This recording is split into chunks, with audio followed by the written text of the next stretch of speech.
déjà ils se connaissent bien, je pense qu'il arrive à s'en sortir. Alors que là, petit hommage à l'écran de notre Teddy Riner de l'escrime, Yannick Borel, épéiste. Il a été champion du monde cette année en Chine.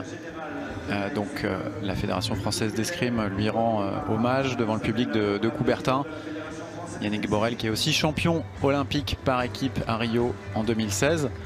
Voilà, c'est un peu le cadre de cette équipe de France d'escrime. Yannick qui est en train de revenir de blessure, aussi au poignet.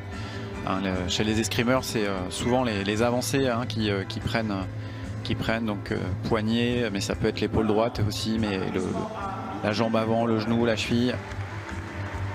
Et on a plaisir à retrouver Yannick Borel.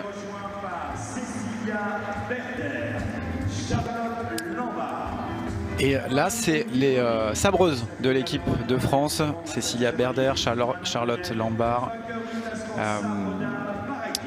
qui sont récompensées pour leur titre de championne du monde aussi en Chine cette année.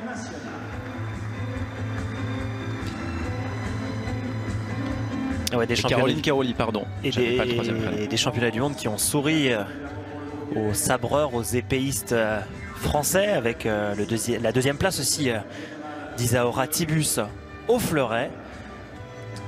Et la troisième place donc de l'équipe de France femmes lors du par équipe.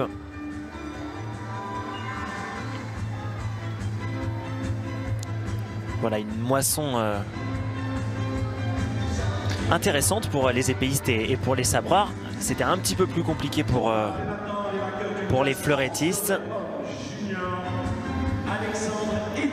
Ouais, il manque là Manon Brunet aussi pour compléter cette équipe de France de sabre. Et là, alors c'est sympa, c'est les jeunes, c'est les fleurettistes juniors qui sont récompensés. Ils ont été champions du monde par équipe également. Et on retrouve l'un.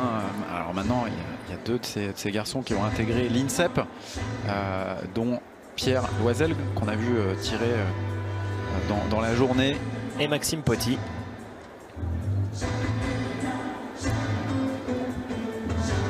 Non, pardon, excusez-moi, Maxime Poty, il est un petit peu plus âgé maintenant. Voilà. Et donc là, on a les jeunes, on a les jeunes fleurettistes, plutôt prometteurs, et qui sont récompensés également.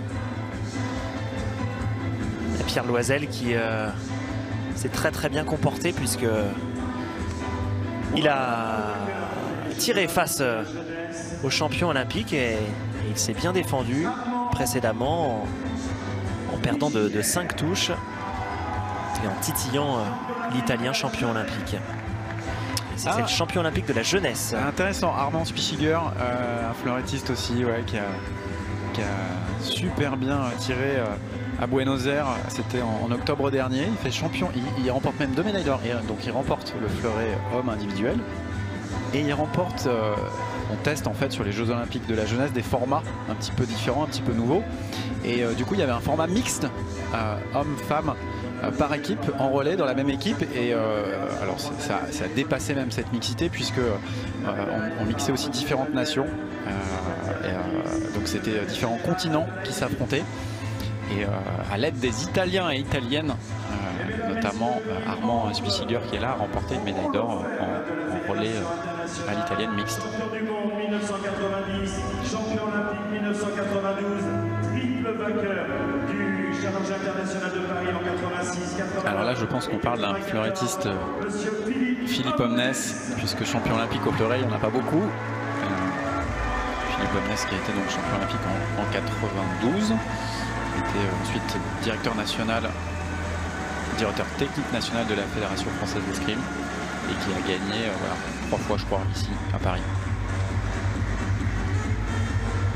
Ouais, les Français qui se sont imposés à 20 reprises lors de ce tournoi international. Et puisqu'on parle des différents tournois internationaux, puisque nous avons sur ce plateau, sur cette piste, les différentes sections représentées, les différentes armes représentées. Sachez que chez les dames, si vous êtes en région parisienne, aura lieu le 25 janvier prochain une étape de Coupe du Monde en Val-de-Marne à Saint-Maur très exactement, avec le challenge international de Saint-Maur-des-Fossés. Un individuel et un par équipe.